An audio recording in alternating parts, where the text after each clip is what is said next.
Ang programang magbibigay sa atin ng inspirasyon at magpapatibay sa ating determinasyon.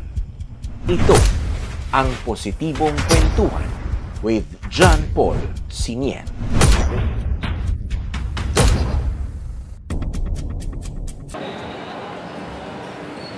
Isang magandang araw po sa inyo lahat, mga minamahalang nagkakaroon, and you're watching right now ang ating media day sa GG Cup, Gaisano Grand Cup Season 19. Kanina po, just a recap, we interviewed 12 under, 14, 16, 18, and this time, we have the college division, 25 under, both women and men. So, we have to ask them in more mature and critical questions kasi nasa college level na sila. Critical talaga, no? But before that, we will be asking them to introduce themselves one by one, your position in basketball in your team, as well as the school that you are representing. Let us start with you. You can sit down. I am Carlo Lumol from Professor College. Position is guard. Alright. So I am Michael Dromay from University of Mindanao, Pinaplata College. Position is point guard. Hi everyone, good afternoon. I'm Arnie Marceliana from Ateneo Women's Basketball Team, and my position is forward. Hello, good afternoon. My name is Luisa Drasmil from Mapua Mayan College, and my position is shooting guard. I'm Danica Diaz. I'm shooting guard representing Holy Cross of Davao College. I am Arfel Reserva from RMC. Position is shooting guard. Good afternoon. I am Monrivor Pampelon from RMC, position point guard. Good everyone, I'm Ulises Casayas. Position shooting guard from St. John Paul II. Good afternoon everyone, I am Chloe Lofit, bottom position center, representing St. John Paul II College of Davao. Good afternoon everyone, I am John Carden Targonia, representing Professor College of Bigos. Position center. Good afternoon everyone, I'm James Diloso from the University of the Philippines, Mindanao. My position is forward. Hi everyone, my name is Litan Lucinda from Mas College of Davao, position shooting guard. Hi everyone, I am Carl Patrick Silama from Dragon Doctors College Incorporated, position shooting guard. Good evening, my name is Brian Maningal, representing AMLA Polytechnic INC guard. Good afternoon everyone, I am Eric John Alpine, shooting guard representing Holy Cross College of Saksa. Right, camera, I think the microphone starts with you. From that point to Professor, right? Professor. I will be asking you about what is your idea of a good player? So my idea for good players, know the basketball is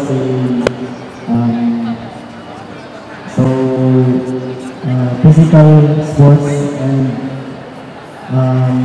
kung sino po yung hindi magpapadala sa edit ng gulo, laro lang po yung hinahanap, yun po yung natatawag po yung nasa laro. Okay. Ang idea na ko sa good day, kanang communicate na kasi mga pauban pirmi o kanang walay kanang hugaw na nila. Walay hugaw na dula. Unsa yung pag-define ng hugaw na dula? Pareha kanang ginatuyo, uruksiko. Ikaw, so far, dili ka madulay. Dili po. A good player is someone who is disciplined on and off the court, and someone who can balance both sports and academics. Wow, that's good. Good players, good attitude. Bulungan ka ng basketball. So it's all about contact sports.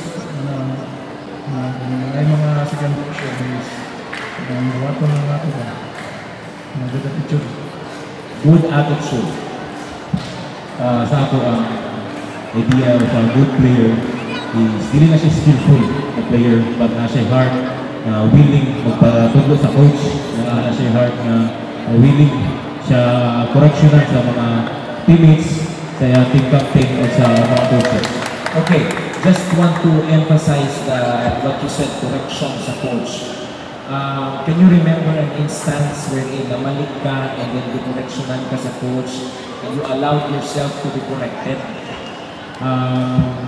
Another time before when my player na deprive sa ko and instruction before ato sa coach is ayaw na bunali or ayaw na kay ako po natin si foul trouble mo and na medyo nawala sa akong mind and bunala na ko na foul out ko sa game nakarasataan ko na correction ko sa coach and instead na masuko ko or masupa ko sa coach i-take na ko ang blame na sala ipagin na ko to instead na ako take na ko ang next game na mas mayo.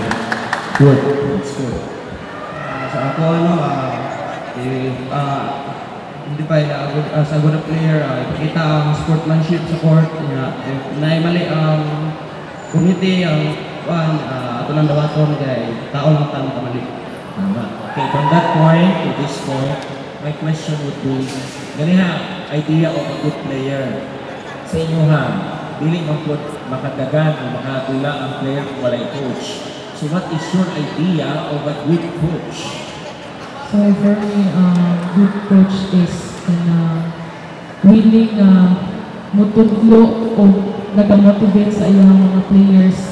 Kanya coach na kanang masabot sa mga players kay ang mga players ng strike kay mga dami og ulo. Julikik gamay.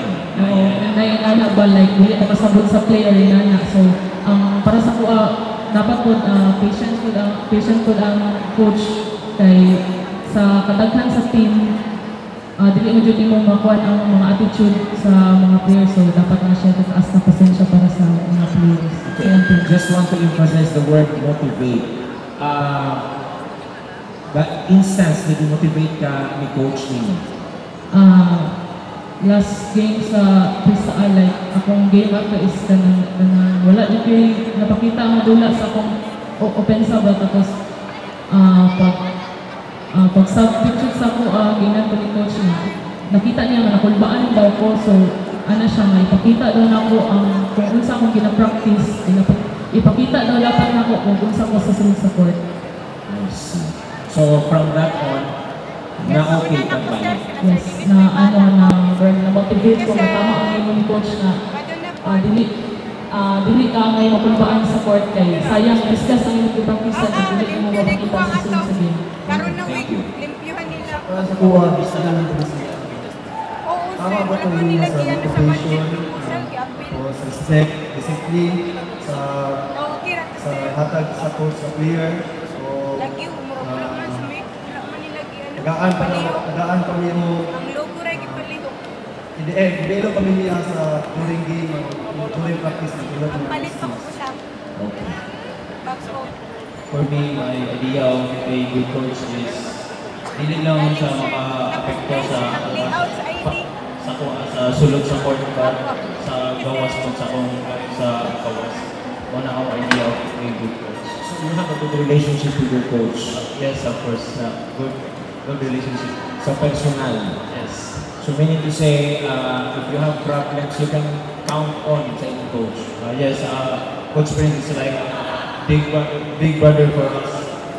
Outside, inside sa court, istoryahan din niya inside tama sa mga mali na. How important is that relationship na ma-build between a coach and the player? It is important because mas maka-perform sa sunod sa court, sir, and like hindi ni mahadlok ma-mistake kay kabalo mi na nasa parang istorya sa mga to pick us up if we're down. Okay, pero klaro ang boundary niya. Pag time na coach ko, Yes, ko. Pag friend ko, friend ko. Yes. Alright. Balik may mo tayo. Dili lang tayo tropa. Ano yung time na coach. Yes, dili ka ng tropa-tropa no? Or tawago lang sa first name. Alright, next one. For me, ang definition sa good coach is taas lots of patience, and instead na i-look down ng player is i-motivate ang player na if mamali ang player is tudluan na sa tamang buhaton o ang good coach is asking na sila ng pasensya, and nana sila ay kanang big part na sila sa among life as a player sa family na mo, mga diyan ano lang sila as family kay kanang sila ang murag nag-promote sa mga kanang sarili na buhatan ng tamang mga kanang good deeds. Okay, look down ang term na ako nakita sa inyo. So did you ever experience being looked down by a coach in the past? Yes, sir. What was the words? What were the words that you experienced from him? Like, kung nagdulak is na nakaging salihan nga nila sir, then nakuha sa coach na naman ko, then instead na i-motivate ko niya, instead na tagaan ko niya instruction niya na itawa ko niya is ikasabahan ko niya, tapos wala na siya nagsarili na sa wala. Kasabat ka sa katagalan mo, parang kamo lang ito? Sa team, sir. Sa team? So medyo ulaw sa mga part? Yes, sir. Okay. At least the coaches will have the chance to listen to the hearts of the players. For me, a good coach should know each of his players. Right? Every player have different personalities man. So, dapat as a coach, kailan ka sa ibang players para magamit ko accordingly. And also, coaches should build connections with their players para players po dili mataha mag-approach nilang coaches pa. If ever na sila gusto matunan or unsay mali na ilang gusto ma-correct.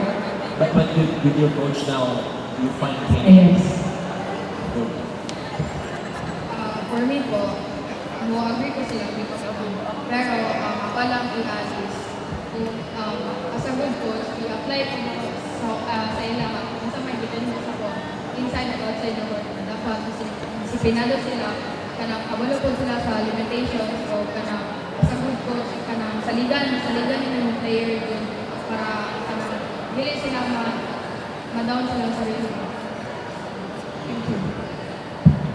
So, a good coach for me can handle his or her players, not just physical health, but mental health also. And it requires kasi a lot of effort, time, since when you're coaching, you're just like a teacher to them.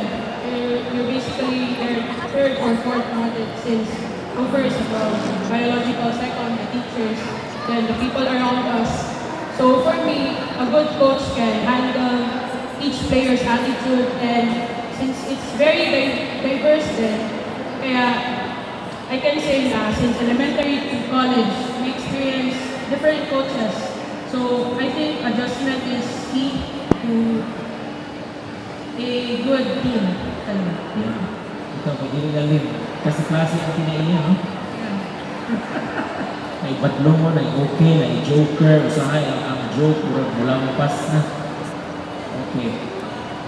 So, for me, as a good coach, dapat mutual yung understanding as a player. So, for me, there are two things na maka-define as a good coach, which is dedicated and committed. So, as a coach, you must be dedicated to share your knowledge, your skills, and you are also committed to your players na ma-learn nila yung patulog o ma-apply nila sa mismong goal. Amen. For me, the idea of a good coach kapalo mo build up relationships sa mga players para makabalo siya kung sa mga batasan sa mga individuals, kinasyan mo kami para masabtan niya na share po siya knowledge sa iyang mga knowledge niya nasa iyaha niya iyang ginashare sa mga kay para sa ang growth inside and outside of the court. Okay. Naay nagamit lang dito sa area at 6 o'clock. So I will throw a last question, but very impactful question for the basketball journey here sa Davao City. In Manila, in Central Luzon, in National Capital Region, makainggit magtanaw si UAP na lang, si NCAA na lang, but we have good players in the region. We have good players in Visayas, pero kinahanglan pa dito ang itong mga players dito para dito sila magdula. Do you think it is high time for Davao City investors or mga company owners nga hindi bang ang mga eskwelahan should be in the position like UAP and NCAA where there is proper coverage. I know GG Cup is starting it, but is it para kay karon, for example, I don't know if this is the first time that college division is balik o di ba murag nawala karon na balik. Is it high time na dapat mas ma-elevate ang estado sa basketball sa kolehiyo din sa Davao City? Kung high time na, what do you think must we do as a basketball community? Para sa kuha kay diri sa Mindanao, like kasagaran mga players diri like mga potential tayo na panguha sila para magdula nito. So for me kay murag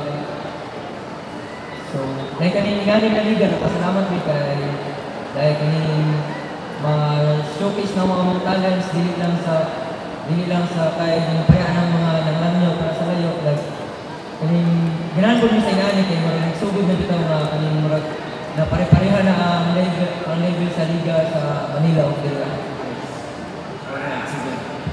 So for me naman, dito man nga platform na nagsugod ta sa mubo kay diha man ta padulong sa lubaw step by step. So as a player and sa tigo nga GG Cup, ipadayon na ang kanang system din. There always room for improvement naman din. Like sa coverage, online man siya through Facebook. So maybe sometime in the future, ma-cover na sa television. Bitaw, no? Ano na mga TV networks na pwede? For me, I think ngayon na generation kay inabuhat na siya. Currently, for example, this GG Cup, all of the schools from Davao is competing with one championship, which is Gaisano Cup. And then, thankful din kami na mga participants na nitabo din nga tournament kay isa na siya ang parang e-ganet to discover a good player to represent us, all of us sa Manila since may kilala mo talaga tayo na mga players from Mindanao na nag-represent sa UAP or NCAA.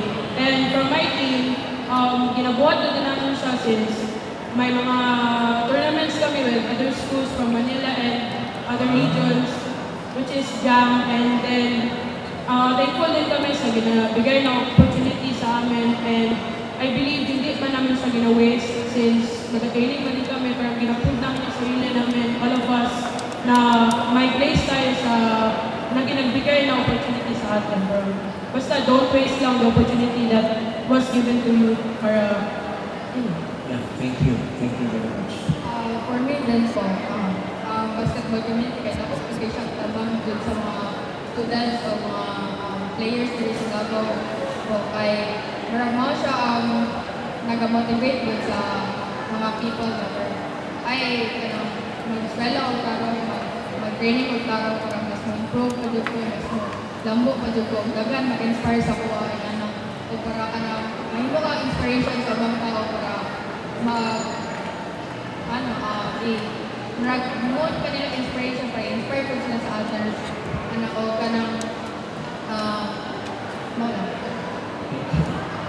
For me, ang basketball community there sa Davao slowly nag-step up na dyan siya since dagang kita news makita na na player from Davao City na gipadala na po sa Manila, gi-pick up. So ang generation mong gagkaroon sa mga players is kanang mga potential players yun pa kay mas daghan dyan ang hagkaroon kumpara sa una kay sa una na panahon kay pahirapan kayo mga Manila tapos karoon kay medyo easy na lang ba kay every after school year there are players na ma-scout agad at during palaro labra ganun tapos for us naman dito lang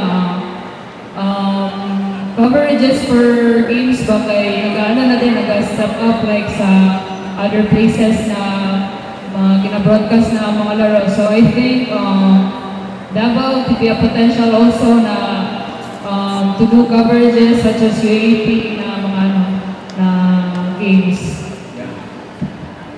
So for me, this community, basketball community, and the GG Cup basketball tournament is para sa mga stepping stone or ang abi ko sila ginabanginan sir na key para ma-showcase ang mga talent, and ang Davao is daghan kayo potential ng mga player na wala pa na-discover. So I hope kaning GG Cup is mahimo ka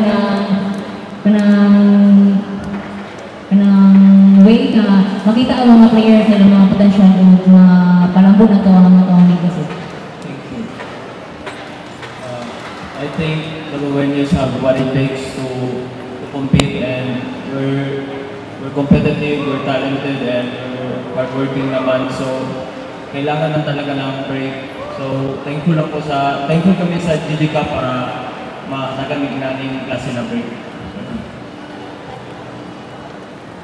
Sa karon para sa buwa, daghan man mga potensyal na bata na dili lang diri na sa mga executive na gusto magdula unta pero wala yung mga financial, pero naay mga school na nagkakuha or naka-scout sila participate in school para nakabili sa GG Cup na ay mga player na mag-disa GG Cup.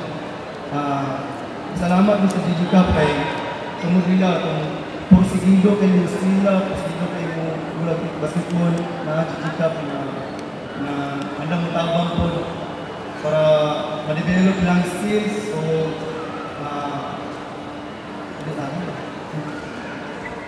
for me, kay akong pananaw is nakita na ko ang mga players dito sa Mindanao na ready na nga isulong i-represent ang Mindanao sa mga NCAA dito sa Luzon na mga tournament. Ang ako alam nakita ani is ang katong barrier is financial. Tapos pasalamat po ko sa GG Cup na mo ni ang nahimo og way sa mga players dito sa Davao, dito sa Mindanao na mo step up o ipakita ang ilahang or ma-showcase ang ilahang talents and skill. Kaya kabalo ko nga na-adjust skills ng mga player dari sa Mindanao. Tapos ana pa ko sa nabasa na ko is slow progress is better than no progress. So hinahinay lang og step up hangtod maabot ang goal nga kanang ma-represent na to atong schools or ang Mindanao, ang Davao City dito sa Thank you. Ako as a player, nakita na ko diri sa Davao daghan yung player na potential niya tungod na yung GG Cup, kasi diri sila discover ato sa Manila. So nakuha ko salamat ang GG Cup tungod basig mo na nilang stepping stone sikat sila. Para sa ako, GG Cup is a good idea para sa mga younger kids, sa mga like mga 200, 1600, etc. Para mag-start sila ang career. And siguro it's time for like Davao na step up for coverage kay kabalo mo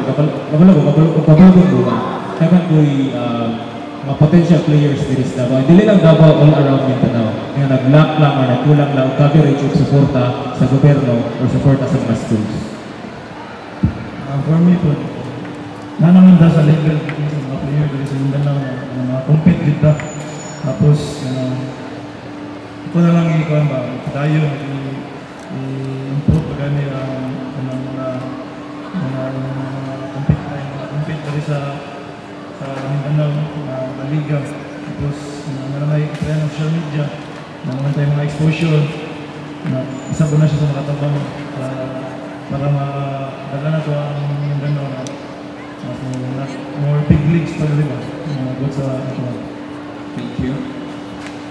Para sa ako kay dagan sa ilang gingan dagan kayo mga players sa potential yun, pero wala na din opportunity ako ba, pero siguro para sa ako kay pagwal mo kung ang Davao sir para ma-showcase like since sa UAQ yung NCAA nga na level may ma-expose o showcase ang talent. Alright. Para sa mga so far game na tanang tama na tanang game. Ako daw salamat sa GG Cup para ma-showcase ang mga ibang players sa Davao para ma-expose sila sa Visayas or Luzon. So for me po, sir, is I think it's time na para ang Davao City is mag-evolve in terms sa basketball. We all know Davao City is makakompete na siya hindi lang din sa nationals, pati sa global. So, for example, sa PSL, kabuharan lang na tagal-berita sa Davao City na nagikan ang champion sa PSL. So, hindi na ito tago sa ating sarili na kaya mag-compete sa Davao in terms sa coverage. So, si Gigi Cup is hinahinay na volleyball sa coverage. So, basin po sa television na po mag-coverage sa ito. Thank you very much sa inyong tanan, sa inyong brilliant ideas. I hope that a lot of people out there are inspired sa inyong mga istorya, fellow players, coaches, and then possible partners para suportahan ang matag program sa mga eskwelahan para magpadayon and dili yun mapalong para ang pagkinaino ninyo na mag-step up, magpadayon. So God bless you all and God bless everyone upcoming games sa season 19. Napanood niyo po at narinig ang ating mga team captains from 25 under college division. Sana lumagpa ang basketball community dito sa Davao City. Thank you for watching the Media Day ng GG Cup Season 19. To God be the glory. Ito ang positibong kwentuhan with John Paul Sinier.